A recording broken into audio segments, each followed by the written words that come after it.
She survived combat zones overseas, only to have a gun pulled on her at her own son's funeral by an American cop. It was a heavy, gray morning in Arlington. Not the kind of gray that made you want to stay in bed, but the kind that pressed down on your chest and made you feel like the sky itself was mourning. General Monica Elaine Triggs had buried soldiers before, too many. She had written the letters, folded the flags, stood at attention through the gun salutes. But this time, the casket held her son. Staff Sergeant Isaiah Triggs, 29 years old, killed during a routine patrol in Kandahar after an IED struck his convoy. She wore her full uniform, not because she had to, but because Isaiah had always said, "When I go, I want my mom standing tall in her stars." And so she did. The deep navy jacket, the medals lined like history across her chest, her hat perfectly creased. She looked unbreakable from the outside. But inside? Her heart felt like it was disintegrating piece by piece. The family arrived in a long black SUV. Monica sat between her sister, Vivian, and Isaiah's godfather, Command Sergeant Major Delroy Hunt, who had served with Monica back in Mosul. Her hands trembled as she held a folded program with Isaiah's photo on the front, a still frame of her baby boy grinning in his fatigues. It didn't feel real. As they pulled up near Section 60, the place reserved for the newest war dead, Monica could already hear the solemn notes of the military band warming up.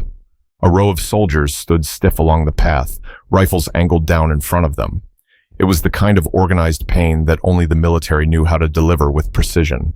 "I don't think I can do this," Monica whispered, staring straight ahead. Her voice was flat, not panicked, not crying, just drained. "You've done harder," Delroy murmured, squeezing her hand. "But I know. This ain't right." The door opened, and Monica stepped out into the open air, her heels clicking against the pavement. Her uniform caught the eye of almost everyone nearby. A few saluted as she passed. Some whispered her name. She was recognizable, first black woman to reach 4 stars in the Army, a public figure in military circles, but none of that mattered today. She was just a mother walking toward the worst moment of her life. She took a deep breath and looked ahead, only for her eyes to fall on a police officer pacing near the parked vehicles. His patrol car was idling, parked slightly crooked on the curb. He wore mirrored sunglasses despite the cloud cover, and his hand kept drifting near his holster. That's the first moment her stomach tensed. Officer Brent Delaney wasn't supposed to be there for security. He was just local traffic detail, called in by the city because of the expected turnout. But no one had briefed him on who was attending. He turned toward her. His brows dropped beneath the edge of his sunglasses. "Hey," he barked suddenly. "Ma'am, can I see some ID?" Monica blinked. She paused, thought maybe he was talking to someone else. "I'm speaking to you, ma'am," he said louder, walking toward her, hand now fully resting on his weapon. "I'm General Monica Triggs," she said calmly, slowly raising her hand toward her coat pocket. "I'm here for my son's funeral. That's my family over there." "I said stop right there," Delaney shouted, this time pulling his weapon from the holster. Gasps rang out from nearby. A child screamed. Monica froze in place, both hands raised in the air. "I'm not armed," she said slowly, keeping her voice even. "This is my dress uniform. You're making a mistake." But Delaney didn't move. His gun was aimed at her chest. His finger was on the trigger, and the funeral had just come to a complete halt. But that wasn't even the worst part, because no one could believe what he said next. "Drop to the ground," Officer Brent Delaney barked. "Now!" General Monica Triggs didn't move. She didn't flinch, didn't blink. But inside, her brain was screaming. She had spent over 30 years training soldiers on how to survive threats like this. But in all her tours, in all her battles, she never imagined she'd be on the receiving end of a loaded gun at her own son's funeral. "I'm unarmed," she repeated, louder this time. "I'm a United States Army general. You're pointing a weapon at a mother on the worst day of her life." "I don't care what kind of costume you're wearing," Delaney snapped. "I said get on the ground before I drop you." Delroy, Isaiah's godfather, stepped forward fast. "Sir, that's General Monica Triggs. You're about to make the worst mistake of your life. Put the weapon down." "Back off," Delaney screamed, swinging the gun toward Delroy. Several attendees gasped. A soldier on the honor detail took one step forward, but a superior officer motioned for him to stay still. Nobody wanted to escalate it further, but no one could believe what they were watching. The gun hadn't just been pulled. It was steady. Delaney was ready. Vivian, Monica's sister, was crying now. "This can't be happening," she whispered. "Monica, don't move. Please don't move." Monica stayed locked in place, hands still raised. Her heart was pounding, but her voice stayed calm. "Officer, I'm going to open my coat pocket and take out my military ID, slowly." "You reach, I shoot," he said without hesitation. A soft shuffle of feet could be heard around them. Mourners were pulling children back, whispering to one another. Two women who had served with Monica were already recording with their phones, and that's when one of the honor guard soldiers made a call over the radio. "We need an immediate supervisor at Section 60, armed officer threatening a civilian, possibly racial profiling, urgent." But that help wasn't there yet. Delaney kept his weapon trained on Monica. "Turn around," he growled. "On your knees, hands on your head." Monica closed her eyes for half a second. She had faced live gunfire. She had walked through bomb zones. She had lost friends, soldiers, and now, her only child. But this was the moment that nearly broke her.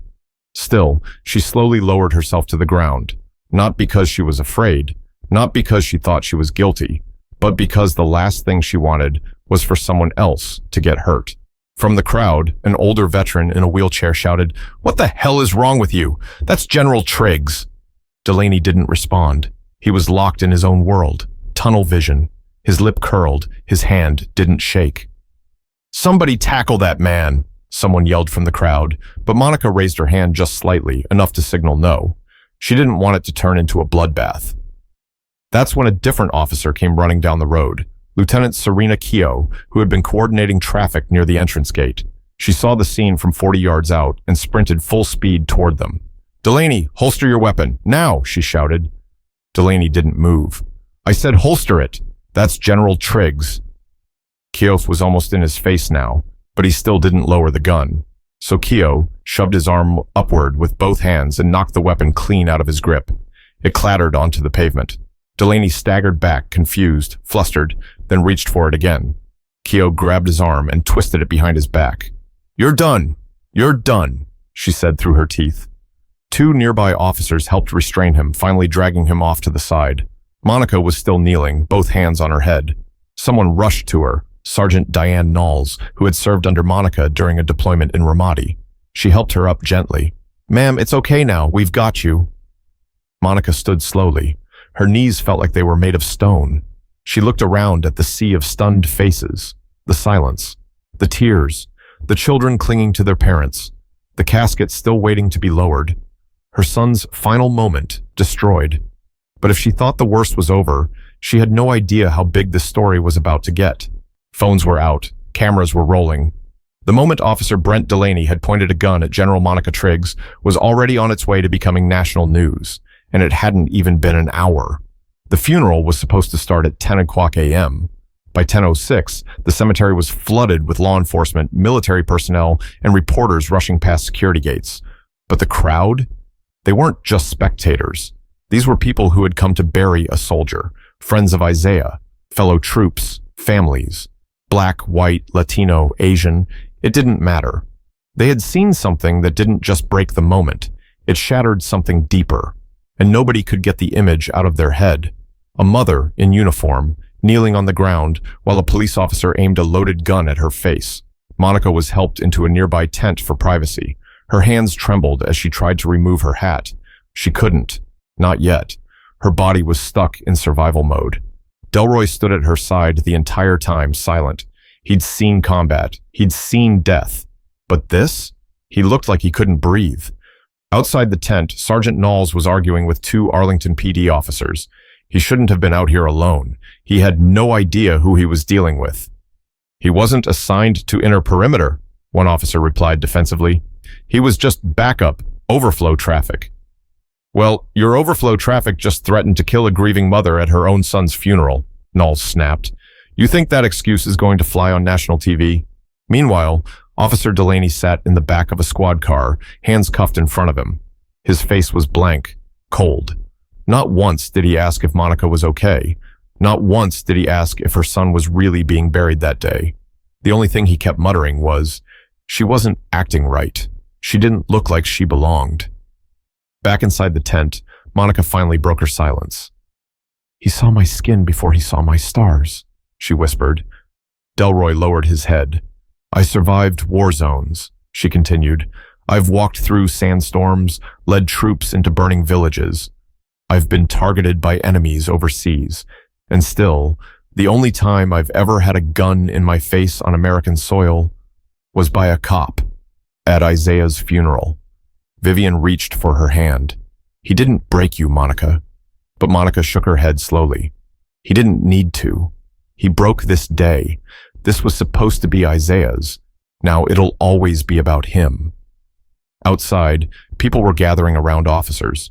A young woman named Brandy, who'd served with Isaiah in Germany, was already on a live stream. This is what we deal with. You could be a general, a mother, in uniform, at your own son's funeral, and they still look at you like a threat, like you don't belong. I watched that man pull a gun on someone I'd take orders from without question. She wasn't dangerous, she was grieving. Within an hour, the live stream hit 2.3 million views. By lunchtime, a dozen national outlets were requesting statements from the Department of Defense, the Arlington Police Department, and Monica herself. But Monica wasn't ready to speak. The funeral resumed nearly 2 hours late. No speeches, no taps, no three-volley salute, just a quiet burial, just pain. Isaiah's casket was lowered into the ground in silence. Monica placed her hand gently on the polished wood and whispered something only she and her son would ever know. Then she stood up and walked away. The reporters were waiting by the gate, but she didn't stop. The Army doesn't train you to grieve in public. It trains you to move, to keep going, even when it burns, even when your heart is full of glass. But that silence wouldn't last long, because the world was about to explode. By 3:00 p.m., General Triggs's name was trending in every major city across the country. Justice for General Triggs, she served. Honor her clips from the funeral had flooded social media like a tidal wave. One from a teenager who had been filming with his phone across the parking lot had captured the entire standoff in shaky but undeniable detail. Monica, hands up, the gun pointed inches from her chest, a voice screaming, "I said get on the ground!" You couldn't argue with it. You couldn't spin it. And people didn't want spin. They wanted answers. The first public statement came from Arlington PD, posted to a sterile white background on their social media page. We are aware of an incident involving one of our officers at Arlington National Cemetery. An investigation is underway. The officer in question has been placed on administrative leave pending review. That was it. No apology, no acknowledgement of who Monica was, and definitely no mention of a gun being pointed at the face of a grieving mother in uniform. It backfired instantly. Within minutes, prominent figures were tearing into it. Senator Lyle Bowers tweeted, "A 4-star general attending her son's funeral had a weapon pulled on her in full uniform, and you call that an incident? That's not just disrespectful, that's a disgrace." Retired General Teresa Randall, one of Monica's close peers, went live on CNN that evening. Her voice cracked as she spoke. "I trained with Monica. We did 2 tours together. She's the reason I stayed in the service. And now I have to sit here and explain to the American public that one of our own was treated like a criminal in front of her son's casket. That's what this is. It's not a mistake. It's a reflection." By nightfall, protesters had gathered outside the Arlington PD building. They weren't loud. They weren't throwing anything. They just stood in silence, many in uniform, holding signs with one message. She served. He pulled a gun. Monica still hadn't spoken publicly. She stayed inside her sister's home in Prince George's County, away from the flashing lights and microphones. But that didn't stop people from showing up. Banners were draped on the fence outside her home. Letters poured in from every state. One from a Gold Star mother in Kansas read, "I buried my son too. I can't imagine being made to feel like a threat on that day. I'm sorry the uniform didn't protect you like it was supposed to." Vivian kept bringing the letters into the house in shoeboxes. They ran out of room by the 3rd day. Delroy stayed nearby. He barely said anything, but he made sure Monica ate, made sure she rested, even when sleep wouldn't come. On the 4th day, Monica finally spoke. Not to a camera, not to a reporter, to a room full of military families at a private gathering in D.C. No cameras, no press, but someone recorded it anyway. "I didn't cry when he died," Monica said quietly. I didn't cry when I got the call from the Pentagon. I didn't even cry at the airport when they handed me his remains, but I cried when that officer aimed a gun at me. Not because I was scared for my life, but because I realized the uniform I had given everything to didn't protect me from being seen as a threat. That clip, those exact words, hit harder than any statement a lawyer could draft. They were raw, real, human, and it lit a fire the city couldn't put out. Civil rights lawyers demanded action. The Department of Justice opened a federal investigation. The governor of Maryland issued a statement calling the incident a grotesque betrayal of public service and decency. And meanwhile, Officer Brent Delaney, he was still silent. His union had refused to comment. His lawyer had canceled interviews, but the public was done waiting, and the courtroom was about to become the nation's front row seat. Courtroom 6B in the U.S. District Court in Alexandria was packed to the walls. It was 6 months after the funeral. The press had been lined up since 5 a.m. Military personnel showed up in full dress uniforms. Veterans filled entire rows. The Triggs family sat quietly near the front, flanked by Monica's legal team and a few close friends. She wore civilian clothes, simple and clean. No ribbons, no stars, just Monica. Brent Delaney entered in a gray suit.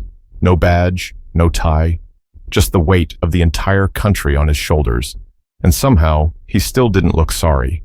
His attorney, Mark Halstead, went with the usual playbook. My client was acting in the line of duty. He was responding to what he perceived as a threat. There was no intent to cause harm. But that line only got him so far, because the jury wasn't just hearing arguments, they were watching the footage. The courtroom dimmed as the screen lit up with the raw video. You could hear the wind that morning, the faint sound of heels on pavement, then Delaney's voice. "Put your hands where I can see them." The room tensed. Some wiped tears, others looked away. There she was, Monica Triggs, standing tall in her full military uniform, hands raised, calm as a person could possibly be in that moment, and yet he never lowered the gun. When the lights came back on, no one said a word. Then came the witness testimony. First up, Lieutenant Serena Keogh, the officer who stopped Delaney that day.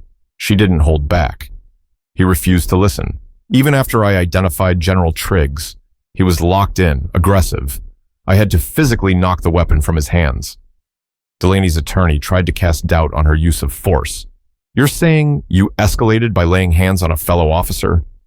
"I stopped him from shooting an unarmed, grieving mother," Keogh snapped. "Call it what you want." Then came Delroy.